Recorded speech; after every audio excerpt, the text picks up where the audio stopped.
कभी कुछ मौतें सिर्फ हाथ से नहीं होती, कुछ जगहें सिर्फ जगह नहीं होती, और कुछ लोग मरने के बाद भी वापस लौट आते हैं। आज की कहानी है गौतम तिवारी की, एक ऐसा आदमी जिसकी मौत आज भी एक रहस्य है। लोग कहते हैं उसने अपनी मौत से पहले कुछ ऐसा देख लिया था जो इंसानों के देखने के लिए नहीं था।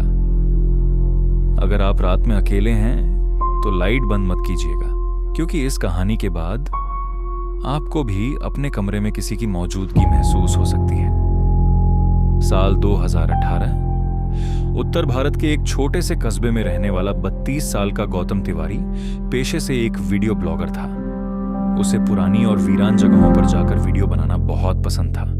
लोग उसके चैनल को पसंद करते थे क्योंकि वह उन जगहों पर जाता था जहां जाने से लोग डरते थे। लेकिन गौतम की सबसे बड़ी गलती थी उसका डर को चुनौती देना। एक दिन उसे एक ईमेल आया। ईमेल भेजने वाले का नाम नहीं था, सिर्फ एक लाइन लिखी थी, अगर हिम्मत है तो भैरवपुर के पुराने बंगले में एक रात बिताकर दिखाओ।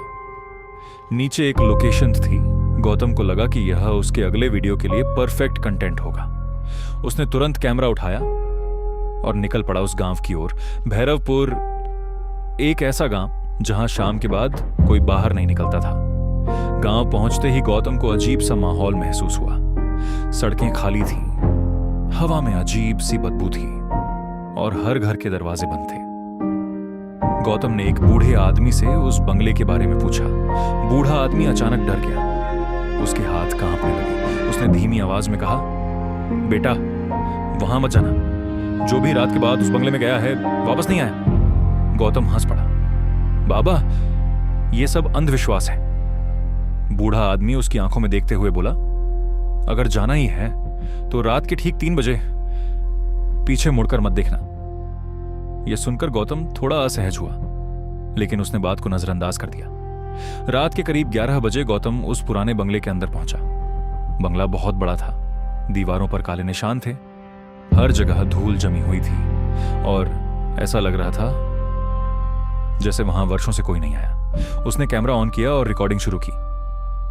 दोस्तों, मैं अभी भैरवपुर के उस मशहूर बंगले में हूं जहां लोगों के गायब होने की कहानियां सुनने को मिलती हैं। इतना कहते ही ऊपर वाली मंजिल से किसी के दौड़ने की आवाज आई। धड़ धड़ धड़। गौतम रुक गया। उसने कैमरा ऊपर की तरफ घुमाया, लेकिन वहां कोई नहीं था। वह धीरे धीरे सीढ़ियां चढ़ने लगा। जैसे जैसे वह ऊपर जा रहा था उसका कैमरा बार बार ग्लिच होने लगा।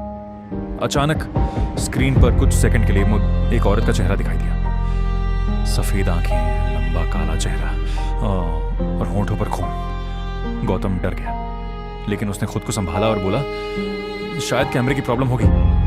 लेकिन असली डर अभी शुरू हुआ था। रात के ठीक 3 बजे बंगले की सारी खिड़कियां अचानक अपने आप खुल गईं। तेज हवा चलने लगी। गौतम का कैमरा अपने आप बंद हो गया और तभी उसे पीछे से किसी औरत के रोने की आवाज सुनाई दी। धीरे, बहुत धीरे। गौतम, उसका दिल तेजी से धड़कने लगा। उसने कांपती आवाज में पूछा, कौन है? फिर वही आवाज आई, पीछे मत मुड़ना। उसे अचानक बूढ़े आदमी की बात याद आई। उसके माथे पर पसीना आ गया। लेकिन इंसान की सबसे बड़ी कमजोरी होती है जिज्ञासा।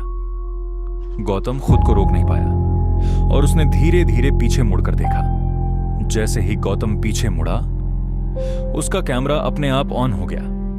रिकॉर्डिंग में जो दिखाई दिया उसे देखकर आज भी लोग कांप जाते हैं। उसके पीछे एक औरत खड़ी थी, लेकिन उसका शरीर उल्टा था। उसका सिर पीछे की तरफ मुड़ा हुआ था।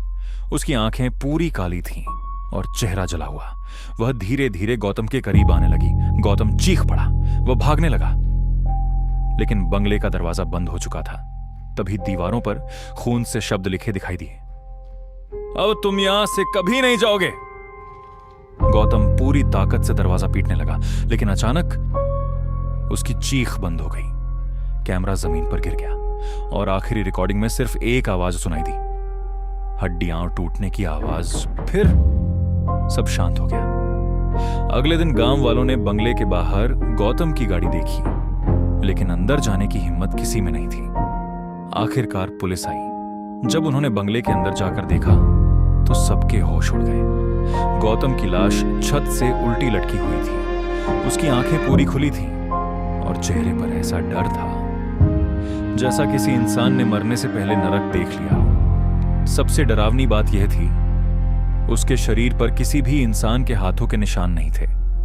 पोस्टमार्टम रिपोर्ट में मौत का कारण हार्ट फेलियर बताया गया, लेकिन पुलिस को आज तक समझ नहीं आया कि उसकी बॉडी छत तक पहुंची कैसे। पुलिस ने गौतम का कैमरा जब्त कर लिया, लेकिन कैमरे की आखिरी फुटेज देखने के बाद उस केस पर काम करने वाले 2 पुलिस अफसरों ने नौकरी छोड़ दी।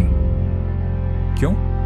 क्योंकि वीडियो के आखिरी 5 सेकंड में गौतम के पीछे खड़ी वह औरत अचानक कैमरे की तरफ देखने लगती है और फिर धीरे से मुस्कुराती है। उसके बाद स्क्रीन पर सिर्फ एक लाइन दिखाई देती है, अगला कौन? आज भी भैरवपुर का वह बंगला वीरान पड़ा है। गांव वाले कहते हैं हर साल उसी तारीख को रात के 3 बजे वहां से किसी आदमी की चीख सुनाई देती है, और अगर कोई उस बंगले के पास जाकर गौतम नाम पुकारे तो ऊपर वाली खिड़की में एक परछाई दिखाई देती है। कुछ लोग कहते हैं वह गौतम की आत्मा है, और कुछ कहते हैं वह चीज अभी भी वहां मौजूद है, अपने अगले शिकार का इंतजार करते हुए। तो दोस्तों, अगर कभी आपको किसी वीरान जगह पर जाने का मौका मिले तो याद रखिएगा, हर डरावनी कहानी झूठ नहीं होती, क्योंकि कुछ जगहों पर मौत अब भी जिंदा है।